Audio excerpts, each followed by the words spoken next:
Bom dia. Teve um banner que eu vi hoje que me chamou a atenção, que dizia assim: sem medo, sem silêncio, sem anistia. Sem medo, sem silêncio, sem anistia. E eu achei arrepiante esse banner na rua, em São Paulo. E me fez pensar, primeiro, é um banner libertador, né? Libertador, e se abre uma visão assim dentro da gente quando a gente olha para ele. Sem medo, sem silêncio, sem anistia. Quando se fala de anistia, está se falando de perdão. É a mesma coisa. E a nossa sociedade, ao meu ver, tem um verdadeiro fetiche assim com essa palavra do perdão. Não é que o perdão não exista, mas o perdão não é controlado. Não se dá o perdão. O perdão acontece ou não acontece, naturalmente, depois de algumas outras coisas acontecerem dentro da gente.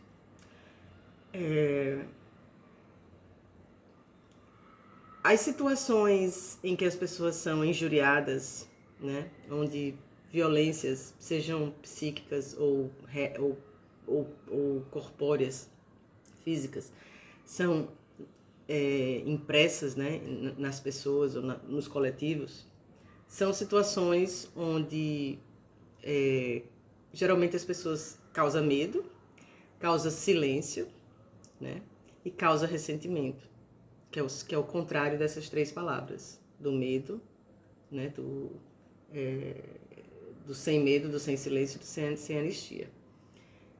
E eu acho que o processo que está acontecendo no Brasil é um processo muito lindo. Eu não consigo ver esse processo sem ser um processo altamente terapêutico, muito psicológico, de resgate de uma dignidade, de uma identidade, de um resgate de justiça. E aí a palavra, por que essa palavra é tão importante, a justiça? Eu acredito que quando se fala em sem anistia, se fala que não vamos perdoar. Isso vai oposto, né? Isso vai diametralmente oposto do que a sociedade em geral, especialmente as religiões, ou até linhas espiritualistas pedem, né? Perdoar, perdoar, perdoar. A gente é constantemente bombardeado, tem que perdoar. E aí a gente vê muitos perdões que não são reais, né? E muita gente acha que pode perdoar. Eu descobri que nós não temos controle sobre o perdão. Não é algo que se força. É algo que acontece ou não acontece. Fora do nosso poder de decisão. O que acontece é que as coisas se resolvem, muitas vezes, dentro da gente. E aí, uma vez que aquela solução é aceita, o ressentimento passa. Ou aquilo é arquivado, né, na cabeça da gente. E aí é isso que eu chamo de perdão. Foi esse o insight que eu tive em algum momento, né, que não se perdoa. O perdão acontece naturalmente numa situação que é resolvida, seja como for, dentro da cabeça da pessoa. Às vezes não, nem mesmo entre as pessoas, né? Mas como perdoar uma coisa que a injúria continua, né? Que a justiça não foi feita ainda.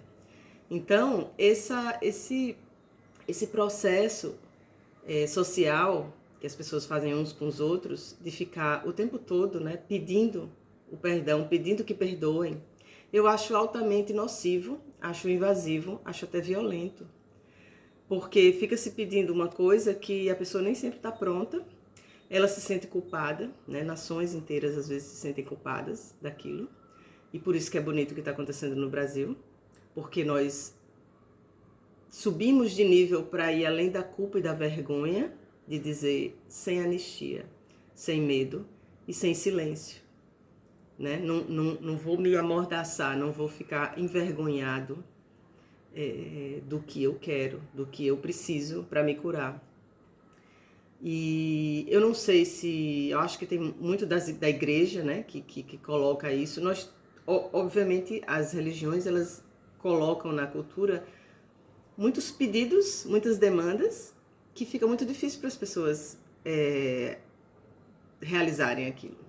E a gente fica se contorcendo por dentro, né? Porque aí vira uma demanda moral de que você tem que perdoar, de que você tem que isso. E vamos fazer um parênteses aqui. Não perdoar não quer dizer destruir o outro.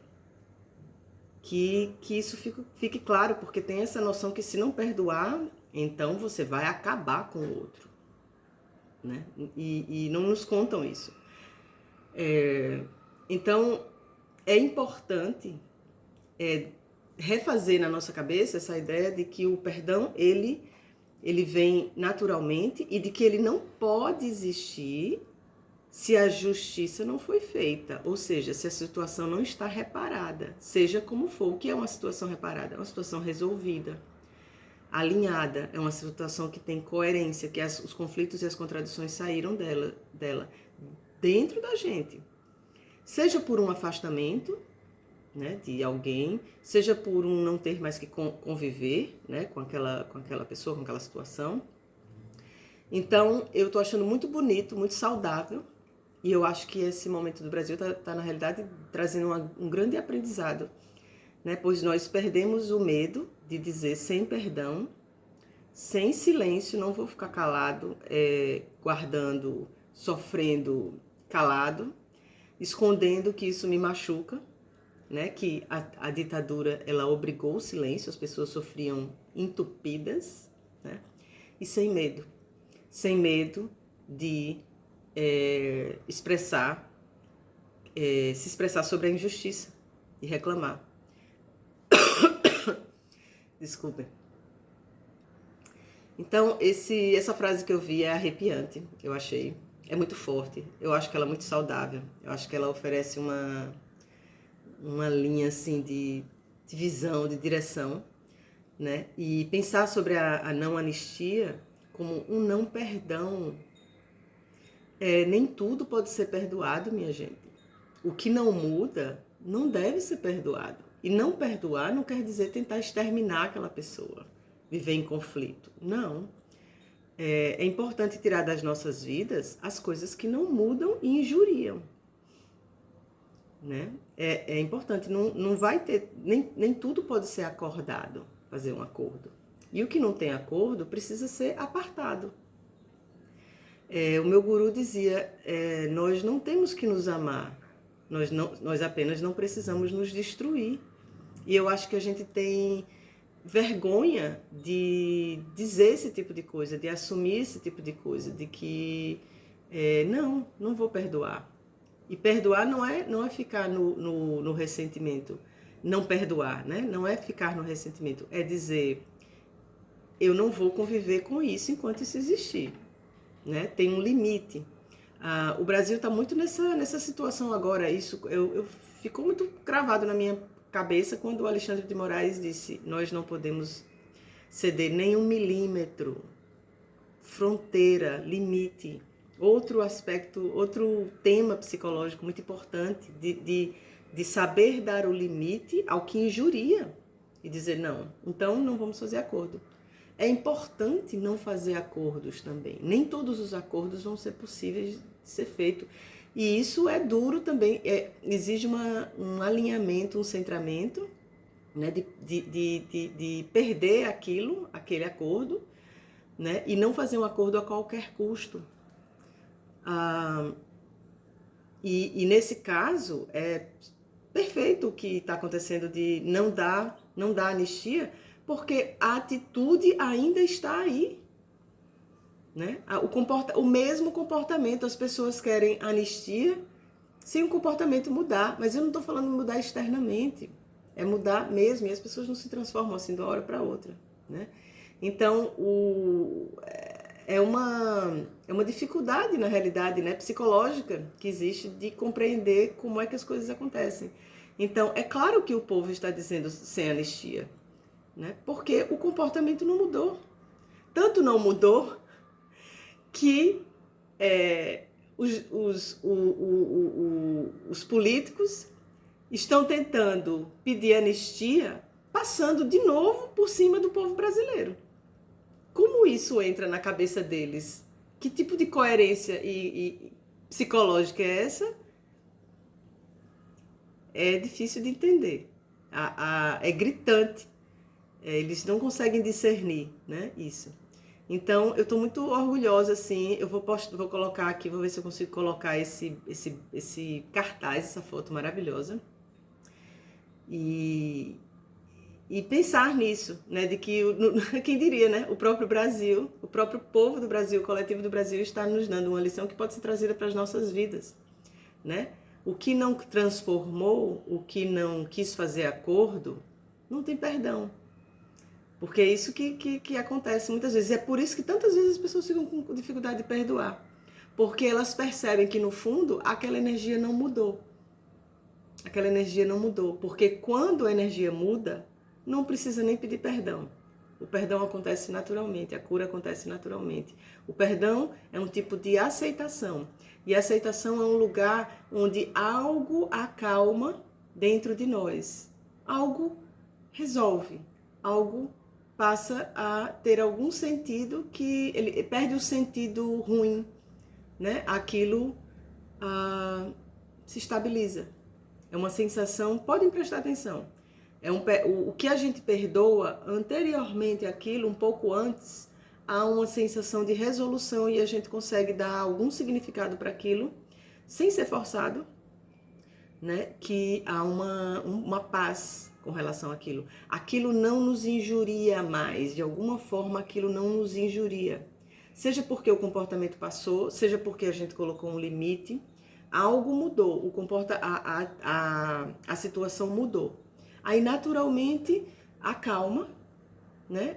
Flui, e aí o perdão acontece naturalmente. Então vamos pensar sobre isso, porque foi colocado na nossa cabeça por N religiões e pela sociedade em geral, essa demanda por um perdão que é uma violência, uma vítima ou uma pessoa que não se sente bem com alguma coisa tem que perdoar porque é exigido externamente. O perdão não é uma demanda externa e não é uma demanda que pode ser atuada conscientemente. Não pode. Ela acontece no inconsciente naturalmente quando a situação é resolvida. E aí a gente pode arquivar. E nós podemos escolher, mesmo depois da resolução, não ter contato com aquilo, com aquela pessoa, com aquela situação. Nós podemos escolher, porque tem uma pressão muito forte, né, de você voltar ao que era antes, né? As coisas às vezes não voltam ao que era antes. É preciso muito centramento para resistir, suportar essa frustração de que é assim. Então vamos para frente. Eu vejo o tempo todo que nós estamos aqui num lidar com tudo aquilo que representa a ditadura. Todas as coisas psicológicas da ditadura. E, de novo, a ditadura não é só um regime militar. A ditadura é uma atitude. Então, pessoas, situações no emprego, situações em casa, situações com relacionamento, situações na rua, todas elas envolvem situações que trazem componentes da ditadura, que é invasão, falta de respeito, falta de acordo, né? Na ditadura não tinha acordo, né? É assim e é assim, né? Então, prestar atenção nisso, situações que não têm acordo, que não chegam no acordo, ali não tem que apartar. Tem que apartar porque senão alguém vai ficar numa situação de submetida a uma ditadura ali. Vamos pensar nisso. Um beijo.